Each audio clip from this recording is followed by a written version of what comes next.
So after a few weeks of not being back working in the van, because we've been away in it and we've been busy, it's time to really crack on. We've got 3 weeks before we go away on our main holiday. The idea was to try and finish it all. I don't think there's any chance of doing that, but we're going to get as much done as possible. The next job is the toilet and shower room. So you may or may not remember, I actually cracked the first shower tray because I didn't have adequate support around the sides and stepped back and stood on this edge. So we built a new tray for the shower tray to sit in. That's now screwed down to the ground. I don't know if you'll be able to see it. The pipe is now there, going through the floor. I've given it a quick leak test, poured 20 litres of water down it, just to make sure it all drained and everything fine. Next job is to glue the tray down onto the wooden support for the tray. Once that's done, then we can get the toilet support down and get the toilet surround mounted. So one of the biggest concerns with the shower is how to make a serviceable drain, because the drain actually comes down underneath the chassis rail here, but looks like we've managed it by having a kind of long slot, because this is how the pipe's really going to fit. It means that I don't think I can easily get the joint once the shower tray's glued down, but should I ever have a problem with that drain clogging, I could actually cut the pipe here and then rejoin it later, and that way we could probably pull out, you know, if I cut it short here, I could pull out whatever was clogging it, and then by putting this plate over the top here, that's going to stop lots of foreign debris and water and gunk getting flicked up inside the van. So now I'm just going to screw that in. I'll zip tie the pipe in place. It's sort of temporary for now because I've got to bring in the tap. The sink, bathroom sink's going to come in through here somewhere, but I haven't actually got enough pipe to do that yet, so I'll just do this one for now. So here you can see the little kind of, I don't know what we'll call it, splash cover is now screwed in place. There's the pipe. Just need to add some of the zip ties over here. I might trim that down. I don't really want it dangling too much because it does restrict the flow a bit if it dangles. Yeah, happy with how that's worked. So I pulled the shower tray and the base out again, just so I can get the plywood in, because that kind of goes down the side of it, so it's much easier to do that shower base in. It's a pretty nice little job, just cutting these to shape, drilling some countersunk holes, and then using 3D printed mounts to fit them. Once all of the structure has got this infilled, then we've got some PVC wall panels that will go over the top of it all. So the shower tray is still loose for now, but I've got the first 3 bits of ply fitted to the inside. I've also finished off the framework around here. Now that I've decided on the width of the door frame, which is based on where the door rail is going to go, which will be going last after everything else is done. I think the next step is to get a few more of these panels made, just getting them cut out, put brackets on the wall and put it all together. So here you can see one of these kind of what we call it, wall support panels. I don't know what to call it. It's a piece of 5mm ply which is cut to shape, including where necessary cutouts for the brackets in the corners, and then I've just drilled some countersunk holes, so you can see there's no brackets or anything just yet, and then I use my 3D printed brackets. So when you've got that in place, then you just turn it through 90 degrees, line it up with the hole, put the screws in. So now I'll go and put all the other brackets in.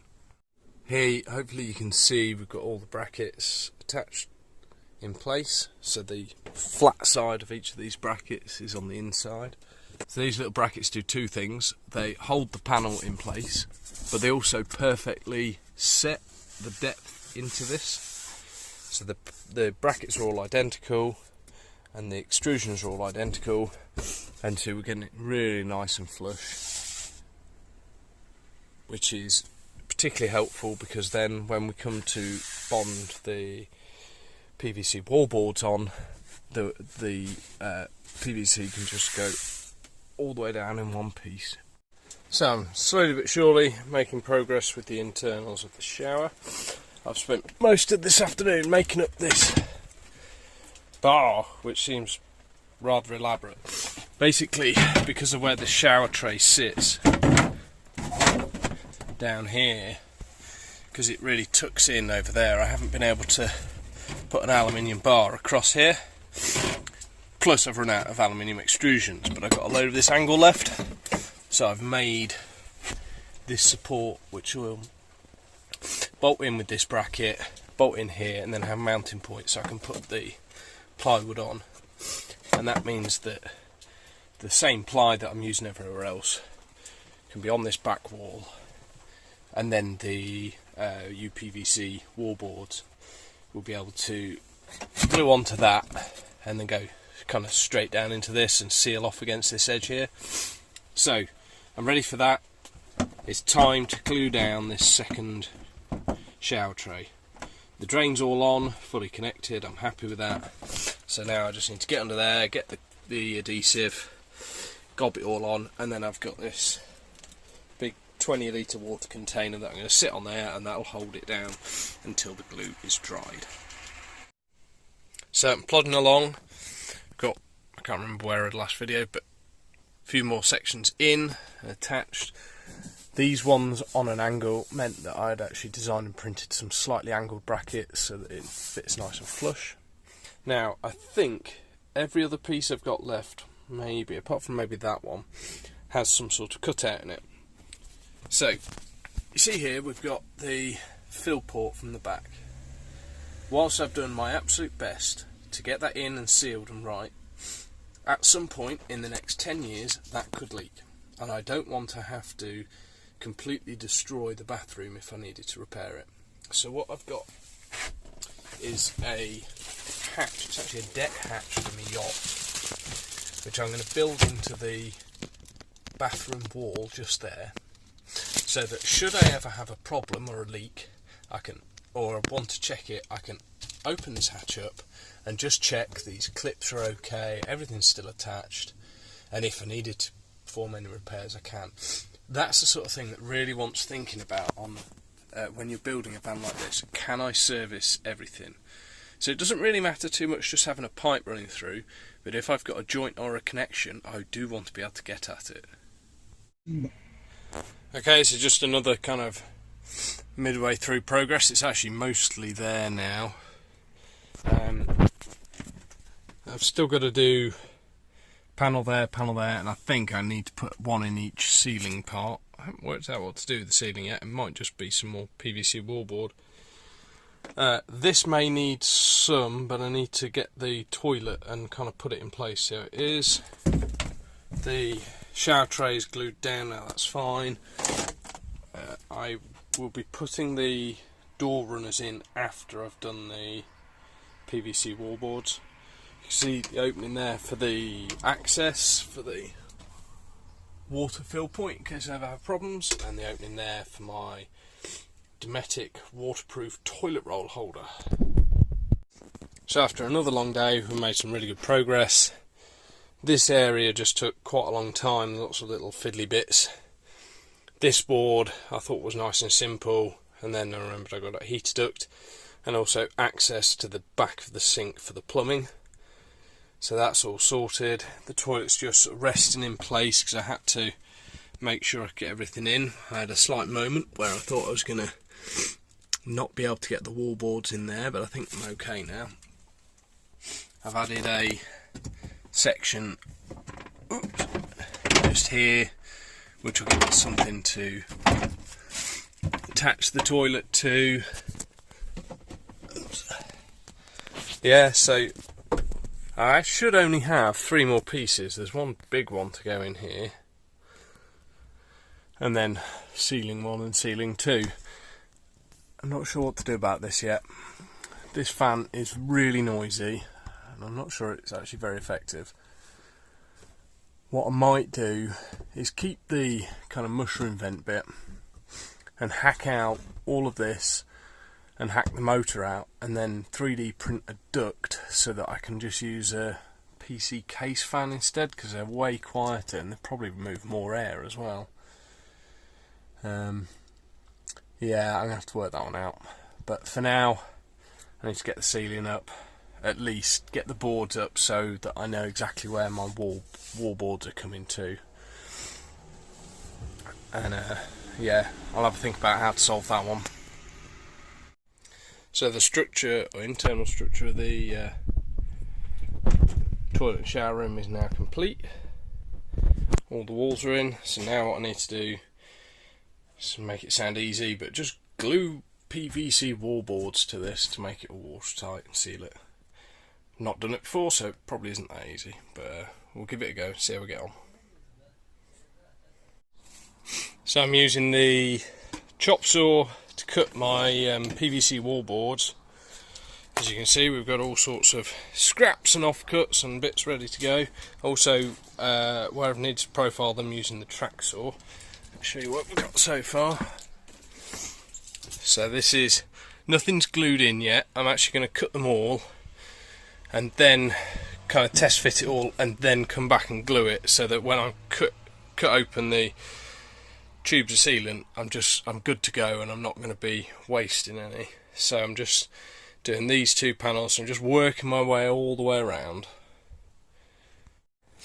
Okay, so I spent the afternoon sorting out all the PVC wallboards. This is actually an offcut, this is what they look like. And none of these are stuck in yet or siliconed in. I've just been getting them all cut to shape and size, so that then I can just install them all in one go. So I've run out of time now, but as you can see, we've got this wall still to do, and around the door frame, which I'm sure will be awkward because there's lots of little bits. And then once they're all in and glued, then I can put the door in. So I'm out in the van on another evening. This time I've not been working on the toilet and shower directly. I've actually been commissioning the Bobil van's heater system. Apologies for the noise. The diesel heater is on and running, and I think the water pump just ran, and I'm not really sure why. Anyway, so what I've been working on this evening is getting all of this wiring sorted. It isn't as tight as it could be at the minute. I've temporarily got these relays in place. These will at some point be replaced by relays controlled with some Wemos minis, but I haven't got that far yet. So we've got all sorts of extra bits hooked up to run the hot water system. We've got a solenoid here that allows us to fill the hot water tank with cold water. That has a level sensor in line with it. So what that means is, as the water goes up, it will switch this off, which breaks the circuit, thus shutting the solenoid. Basically it means that we can fill from our cold water pressure system and just leave the switch and it will just fill it, and I don't have to think about it. And then at some point in the future I would have to turn it off. Yeah, so one of these relays is attached to our immersion heater, which you can just see through there, and that will be for when we know we've got lots of solar on, we can just flick the immersion heater on. Again, in the future that's going to be controlled with an Arduino as a solar dump load, but I haven't got that far yet. Then the other relay is working the same as the cold water pump for the hot water. So because the Bobil van system isn't pressurised, connected to the existing pressurised system, we've had to add a second pressurised system. So that's the lower one here. So that's a separate pump and accumulator for the hot water, and that is controlled off a relay. Then within here we've got a hot water. I'm slightly concerned there's some water there. I think I dripped on it earlier. We've got the solenoid, so that control there from the switch is for the solenoid here. We've got a empty tank feed, so a second switch just here. If the hot water tank empties, that disconnects the power for the Bobil Van's heater and for the immersion heater, so we can't accidentally run either heater system when there's no water in the tank. Yeah, so the system's on and working. A couple of useful points. Basically read the Bobil Van's instructions carefully and it'll be working. So first thing I did was I hooked up my thermostats the wrong way around. I'll show you that in a minute. So it wasn't working, and then the pump was running but nothing was happening. You need to prime the pump. So all I did was pop that hose off up there, suck the water into it, then turned it all back on again, and it started working, and it's been fine since then. So this is the Bobil Van's thermostat. They're fairly simple thermostats. The lower one here is for the air, so there's an air temperature probe on the inlet to the heat exchanger. Important to put it on the inlet, because if it's on the outlet, potentially the air temperature is going to drop too far, because it's being cooled by the water and it would turn off. So it needs to go on the inlet. Once this goes above the set point, so in this case I've set it to 40 degrees, it turns on a second thermostat. This here is set to hot mode rather than cold mode, so basically the reverse. And when that triggers, so any temperature below the set value, the circulation pump, that little pump that needed priming, turns on. That then draws the water through the heat exchanger, which is having hot air blown through it, and that's how it heats the water up.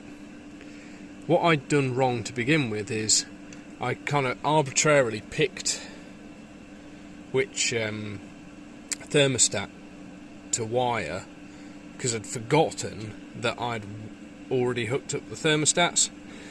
So when I turned them on, the first one, which I had as set as this one, was actually the thermometer in the water tank.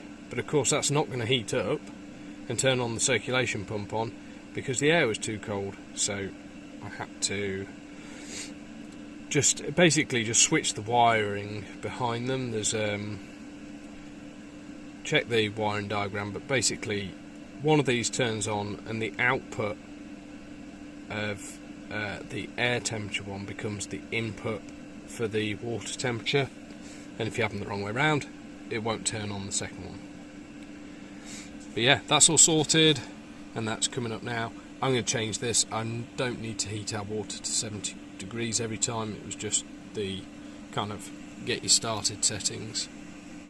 We now have a full switch panel, so for the first trip away we just had the air compressor and the cold water pump. We now have a hot water pump, the immersion heater, hot water fill, so I don't need that on now, because so that's off that controls the solenoid on the hot water tank, and then the hot water diesel, which I think I'm probably going to rename that to Bobil Van's. Basically you turn this off and it turns off the hot water circulation system.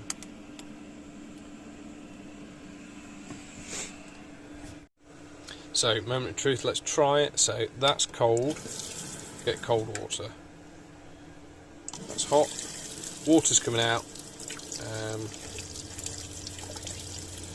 Let's see if there's any warm, if it feels very warm. It's only at 30 degrees at the minute. Oh yeah, nice. It's a bit of warm water coming through. Yeah, overall really happy with that. That was one of those jobs that I've just been saving for an evening, because it was just kind of wiring, something I can do quietly and just get on with it. It took a little bit of thinking about to get my head around all of like the switches from the tank levels, just to make sure that it can't turn on when the tank's empty and turns the solenoid off when it's full. It's nothing complex, but for my simple brain that takes a few minutes to get sorted. So we're back again for another kind of busy weekend trying to get this sorted. Over kind of last weekend and this week I've been getting the kind of wet room done. Now it looks done, all of it now needs to come out and I need to glue it in and seal everything, so all of it's got to come out again.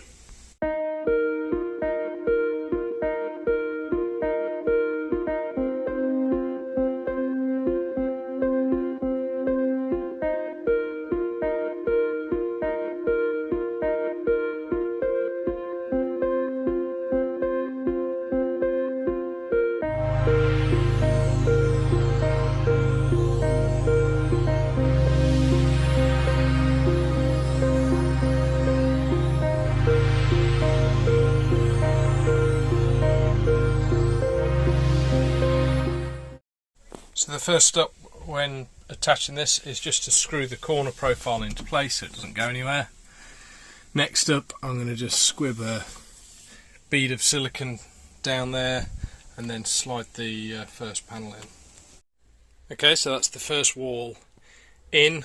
Sorry, it's really difficult to try and film this whilst doing it. There's no room in here for the tripod with the camera.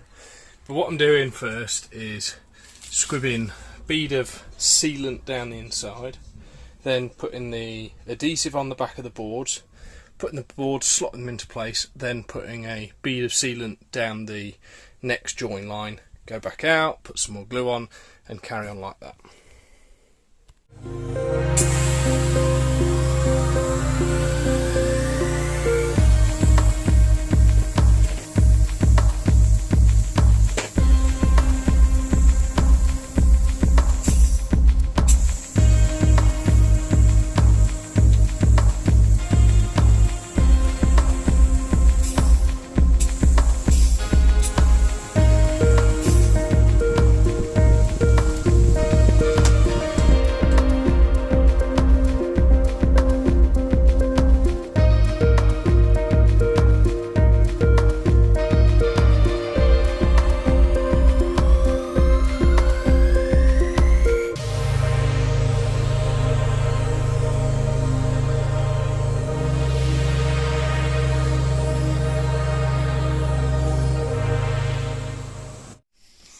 So yesterday I had a successful day getting kind of these three sides in.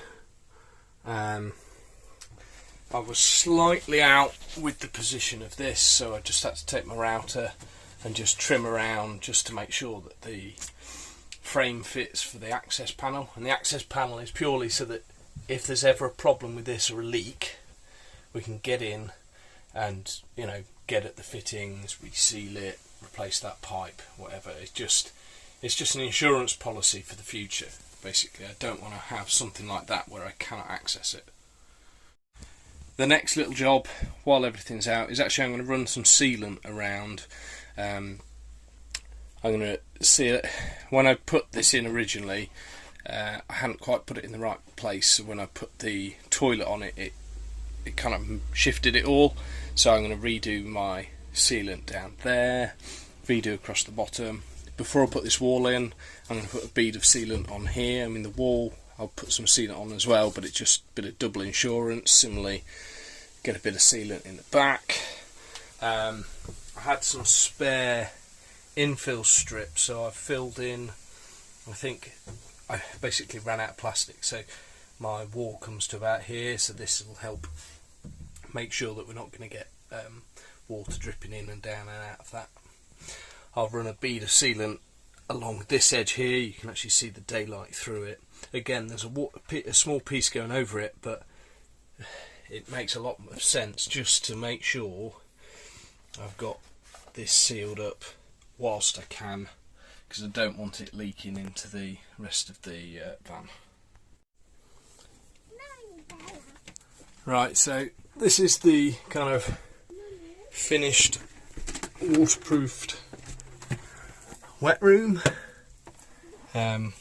Still need to fit the door, still need to fit the toilet.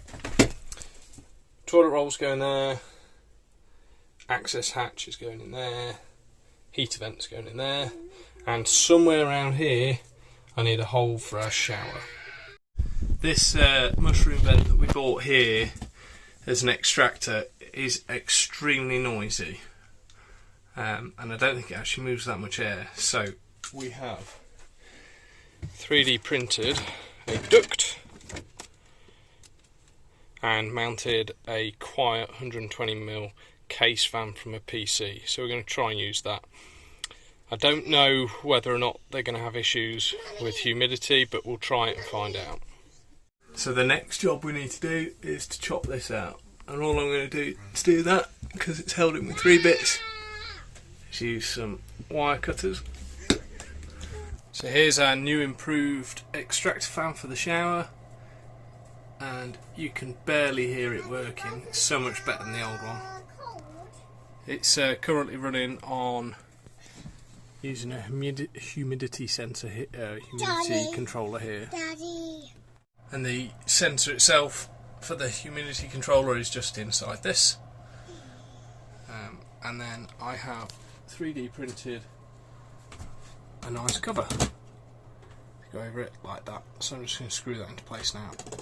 So I've got my toilet roll holder, which is sealed, waterproof, and then this is the access hatch should we ever need to service that there. And then also the toilet is now screwed in. That's pretty easy. Let me just show you how you do that. So hopefully you can see there's 4 screw points that you just screw it down into the floor. There is also a point up at the top, just in there, where you can hook it to the wall, but I don't think we need it, so I'm not doing that. So I changed my mind about this top bracket. I found that the seal wasn't pulling tight, and potentially it could kind of flex away from the wall. So I put this bracket on, glued, and then screwed it in. And then I'll put the bracket in, and then I might end up running a bead of silicone all the way around this anyway after I put it in. So we've left it overnight, and all the seat, everything is dried. Really happy so far, actually. One big change we've made is this wall we kind of set up ready to have a sink, and I think we're not going to put one in. So this is the sink we've bought, which they're very common, popular. I like the look of them. We like the feel where it folds up and it's out of the way. But in reality, I'm not sure how often we'd use the sink, because this isn't a big space. It's going to be easier to brush your teeth, just, you know, use the kitchen sink just to put a bit of water in your toothbrush and then stand out of the way. Similarly, if you've been to the toilet, it's easy enough. The sink for the kitchen is just outside the bathroom door, so I don't see where the benefit of adding yet another sink with more plumbing and another drain, more holes to put through the floor, and more weight is. So we're going away soon, and we're going to try it without the sink. If we decide, oh, we really miss it, I'll put it back in. One mistake, let's call it, that we've made is I have absolutely no idea how I'm going to get sealant down into that hole. I can get my hand down most of the way. I definitely can't get a sealant gun down there. I think I need to find some tubing, something like this, that I can shove on the end of my sealant gun and then stick down there and just squib it and hope it fills the hole up. I also need to just run a little bit more sealant. I haven't done enough round the bottom of this yet. Here, and probably the bottom corner, and just running under here just to doubly, triply make sure that that's all sealed up. And then it's on to getting the door fitted. Well, I managed to find a bit of tube that I could put on the end of the sealant gun to get that hole sealed up. It's not the neatest in the world, but you can't really see it unless you're looking for it. And I've just got the tracks for the door cut to length. I need to work out how to attach them to this wall here. I think I'm going to end up screwing some aluminium angle up onto this wall and through the plywood, and I might even put a piece of some more ply behind it as a backer. It doesn't need to hold much weight because it does, you know, it just supports the door, stops it falling over. And then I need to cut the door to length. So I've screwed and glued some aluminium angle which is giving us a mounting surface for the top rail. Doesn't look amazing, but by the time the door's on and the rail's in, you're not going to see a lot of that. I've also glued in the bottom rail. Next up, we need to we've measured the height we think we need, and now we need to try and test it. So what I'm going to do is get the door out, which we also know roughly how long the door is, so I can probably cut a couple of segments off it and get all the height and test all of that first with the spare sections before we do it with the rest of the door. So this is the Tambour door, and it actually comes in 3 pieces. You've got the main door, then you've got this end piece, and then the magnet end bit.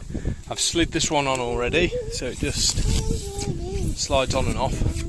Now I think our doorway is a little bit narrower, so I'm actually going to take the first section out, and then I can use that for getting the height or the length of the rest of it right. So the Tambour door comes 2 metres tall. It's only plastic section, so I'm now going to cut it to length, and I'm going to take an equal amount off the top and the bottom, just so that on the inside these strips of tape are even, otherwise it'll bug me. So I'm going to take top and bottom just using my track saw. So the door's in place, and I've just glued the strip onto the mounting bars, mounting angles, and then just using some clamps and the door itself to hold it all in place. We'll let that go off, and we still need to do, like, I've got some 20 by 20 trim that goes down there that this magnetic strip needs to glue to, and that's going to go there like that. So to put our doorstop in, I've added this bit of 20 by 20 PVC section, glued it onto the wall. I just need to go clean up some of the overspill. All of this will get filled in anyway later with some sealant, and then once that's gone off enough, we can glue the magnetic strip onto this face here. So that's the PVC square and then the magnetic door trim glued in place. I need to let that all seal off, go off, and then in a bit I'll run just a few beads of silicone sealant down it just to tidy it up.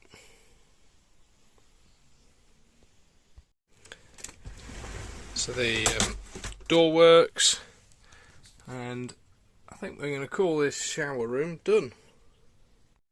Thanks very much for following along.